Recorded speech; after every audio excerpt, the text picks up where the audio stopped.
एक सवाल दे रखा है, किसी अभिक्रियक के लिए एक अभिक्रिया द्वितीय कोटि की है। कोटि पहले से दे रखी है, द्वितीय कोटि। अभिक्रिया का वेग कैसे प्रभावित होगा यदि अभिक्रियक की सांद्रता फर्स्ट है दुगनी कर दे में और सेकंड में आधी कर दे, तो वेग कैसे प्रभावित होगा। वेग का मान निकालना है, सांद्रता को एक बार डबल करके फिर वेग पे क्या असर पड़ा वो देखते हैं, और सेकंड में सांद्रता को आधी कर देंगे और वेग पर क्या असर पड़ा वो देखना है। तो हम जानते हैं कि वेग बराबर जो होता है किसी भी अभिक्रिया के लिए, वेग बराबर होता है वेग स्थिरांक के और उसकी सांद्रता के ऊपर हमको उसकी कोटि लिखनी है। तो यहाँ पे ऑलरेडी दिया हुआ है कि अभिक्रिया द्वितीय कोटि की है, तो ये हमने ऊपर 2 लिख दिया। अब ये कह रहा है कि सांद्रता को दुगनी कर दो, तो जो हमने सांद्रता लिखी थी उसको मैं आगे 2 से गुणा कर देता हूँ, यही ब्रैकेट के अंदर ही, है ना। तो क्या होगा ये देखो, थोड़ा सा मैंने सही करके आगे 2 से गुणा कर दिया। हल करूंगा, इसके वेग पर क्या असर पड़ता है उसको देख लेते हैं। तो k की जगह तो k ही रहेगा, 2 का स्क्वायर करना पड़ेगा, तो 2 का स्क्वायर हो जाएगा 4, और ये 4 मैं ब्रैकेट के बाहर लिखूंगा। ओके, और अंदर अब कुछ भी नहीं करेंगे, अंदर वापस वो का वही लिख देंगे, सांद्रता और उसकी कोटि 2। तो बाकी सारी चीजें तो एज इट इज रही, बस ये वेग जो था वो 4 से गुणा हो गया है, तो ये वेग 4 गुना हो जाएगा। उत्तर आएगा कि यदि सांद्रता को दुगनी कर देंगे तो वेग 4 गुना हो जाएगा। इसे लिखना पड़ेगा कि यदि सांद्रता को दुगनी कर देंगे तो वेग 4 गुना हो जाएगा।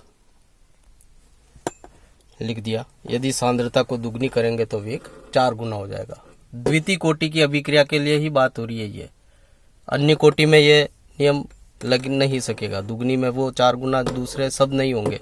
शून्य कोटि की अभिक्रिया है, चलो अगर ये शून्य कोटि की अभिक्रिया होती तो इस 2 की जगह हम 0 लिखते, फिर सांद्रता को डबल भी कर देते तो भी 2 की घात 0 होती, उसका मान 1 होता, यानी कि वेग सांद्रता पर प्रभाव नहीं डालता। वेग सांद्रता से अप्रभावित होता, वेग पर कोई प्रभाव नहीं पड़ता है। सांद्रता को कुछ भी कर दो, अगर ये शून्य कोटि की होती तो, यानी शून्य कोटि की अभिक्रिया के लिए वेग पर सांद्रता का कोई प्रभाव नहीं पड़ता है। खैर बाद की बात है, अभी सवाल दूसरा करते हैं, सांद्रता को आधी कर देते हैं तो देखते हैं क्या होता है। तो यहीं पे कर देता हूं मैं सांद्रता को आधी,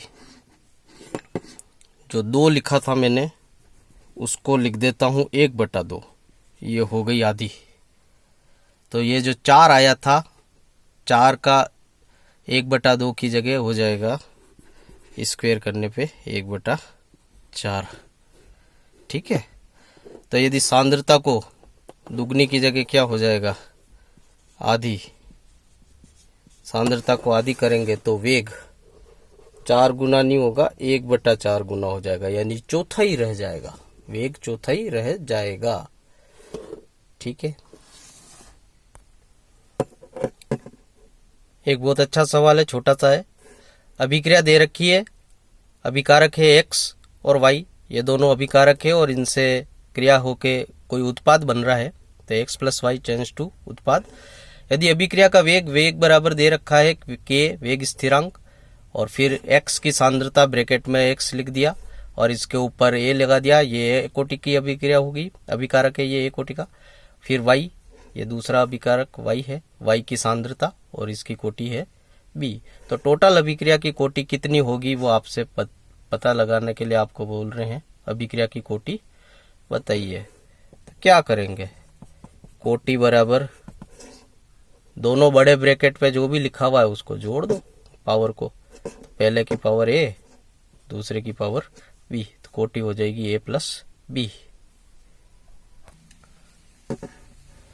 अगला क्वेश्चन है, किसी अभिक्रिया का वेग सांद्रता पर निर्भर नहीं करता है तो अभिक्रिया की कोटि बताइए। क्या होगी अभिक्रिया की कोटि अगर वेग सांद्रता पर निर्भर ही नहीं कर रहा है।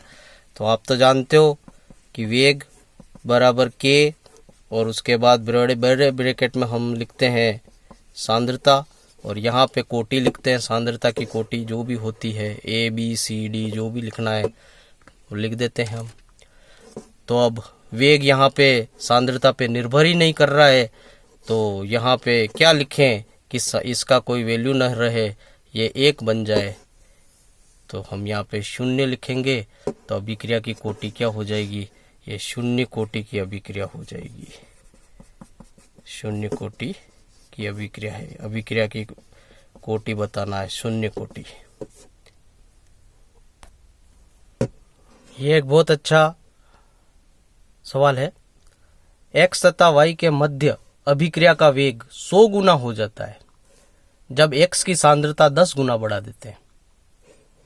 तो x के संदर्भ में अभिक्रिया की कोटि होगी A10, B2, S4 और D1। तो x और y दो है अभिकारक, इनके मध्य अभिक्रिया का वेग 100 गुना हो जाता है। कब होता है ये 100 गुना, जब x की सांद्रता 10 गुना बढ़ा देते हैं। तो अपन को अभिक्रिया की कोटि पता करनी है। तो हम क्या क्या जानते हैं, पहले हम उनके बारे में लिख लेते हैं। कि हम जानते हैं कि कोई भी अभिक्रिया का वेग होता है वो वेग स्थिरांक और उसके अभिकारक के सांद्रता के कोटि के बराबर, सांद्रता की घात कोटि के बराबर होता है। ये x लिखा और यहाँ पे क्या लिखना पता नहीं है, तो अभी मैं 1 लिख देता हूँ। ठीक है। अब सवाल कह रहा है कि इसका वेग 100 गुना हो जाता है। तो वेग, चलिए अब ये 100 गुना कर देते हैं वेग को, तो 100 वेग हो गया। ठीक है। k को तो k ही रहने देंगे, k का तो ठीक है k ही होता है। और x की सांद्रता 10 गुना बढ़ा देते हैं, तो जो पहले x था अब उसको मैं लिखूंगा 10x। ठीक है। तो यहां पे क्या लिखूं कि 100 आ जाए, यहां पावर क्या लिखूं, 10 की कौन सी पावर लिखूं कि 100 हो जाए, बस वही पावर हमारी उत्तर होगी और वो पावर हम ऑप्शन में से ढूंढेंगे। सबसे पहला 10, तो देखो मैं 10 की पावर 10 लिखता हूं, तो 10 की पावर 10 100 नहीं हुआ। अगर आप यूं 10 इंटू 10 कर दोगे तो 100 आएगा, मगर ये पावर है, 10 को 10 बार लिख के गुणा करना है, ये तो हमने 2 बार ही लिखा, तो ये 10 पहला वाला तो गलत हो गया। दूसरा देखते हैं 2, 10 की पावर 2, तो 10 को 2 बार लिखो, 10 को 1 बार, 10 को 1 बार और, क्या 100 आ गया? हाँ 100 आ गया। तो यही सही आंसर है। चाहे तो और चेक कर लें, 4 बार लिखें 10 को, 1 बार लिखें तो नहीं आएगा। तो इसका आंसर है, आंसर ब बराबर कितना, 2। सवाल को ध्यान से एक बार फिर देख लें।